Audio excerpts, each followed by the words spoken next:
Et tout de suite, les courriers du cœur avec Émilie. Bonjour, on est dimanche, dernier jour de février, et dans quelques jours, ça fera précisément 5 mois que je suis en vacances et que je me la coule douce. Enfin, ça, c'est ce que pensent mes boss. Pour moi, ça fait 5 mois que j'attends que mon boulot reprenne et que je m'occupe comme je peux avec des projets, des formations et des chroniques. Chacun son point de vue, finalement. Heureusement, vous êtes là chaque dimanche pour me donner du baume au cœur. Et c'est justement de point de vue dont il est question aujourd'hui dans ce courrier du cœur. C'est Eric qui m'a écrit pour me parler de sa copine. Ils sont ensemble depuis pas très longtemps, mais c'est vite devenu sérieux entre eux et il est très amoureux. Son problème, il est du point de vue intime. Et oui, aujourd'hui, on va parler plus particulièrement de sexualité. Il faut bien de temps en temps, on va pas se cacher, ça intéresse tout le monde. L'audience. Non mais bon, faut pas faire genre le plus important dans le couple, c'est la complicité, c'est l'amour, ouais, c'est ça. Un couple sans sexualité, je veux bien y croire à la limite au bout de 60 ans de mariage, mais au bout d'un mois de relation, on me la fait pas. Mais rassurez-vous, le problème d'Eric, ce n'est pas le manque de relations sexuelles avec sa copine. C'est plutôt qu'il a l'impression qu'elle simule à chaque fois. Ah putain. Ah, la Il découvre comédienne. la vie, lui. Hein. La comédienne. Ah bon? Eh bien Eric, je suis désolée de te l'apprendre, mais si tu as la sensation que ta copine simule, ne cherche pas, elle simule.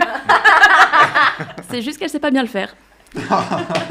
Alors j'imagine que si tu as eu besoin de m'écrire, c'est parce que tu n'as pas osé lui en parler. C'est sûr que c'est pas une facilité de s'exprimer quand il est question de sexualité, alors je peux comprendre que tu n'aies pas osé lui poser la question. Après, sans être aussi frontal, peut-être que tu peux essayer de lui demander si elle aime ce que tu fais, si elle voudrait que tu fasses différemment, peut-être propose-lui de mener la danse pour qu'elle se sente un petit peu plus à l'aise.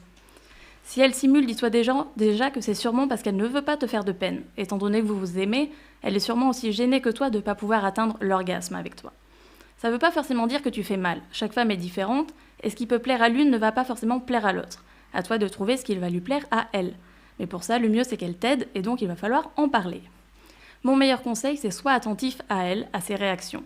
Tu sais, une femme qui ne simule pas, c'est tout plein de petites réactions, de petits tremblements, de petites tensions que tu peux tout à fait identifier. C'est pas juste un petit cri à la fin qui dit « Ah, ça y est, j'ai joui !» Je t'assure qu'une femme, c'est beaucoup plus complexe que ça.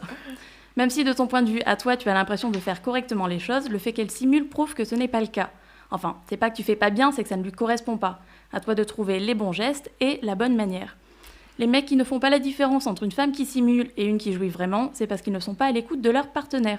Je t'assure que si tu y prêtes vraiment attention, le jour où elle ne simulera pas, tu le sauras. Voilà, c'était mon conseil sexualité du jour, j'espère que ça vous a plu. C'est bien, c'est vrai surtout. C'est vrai. Merci Émilie. Et pour lui écrire, c'est sur emily.pantouflexplosive@gmail.com.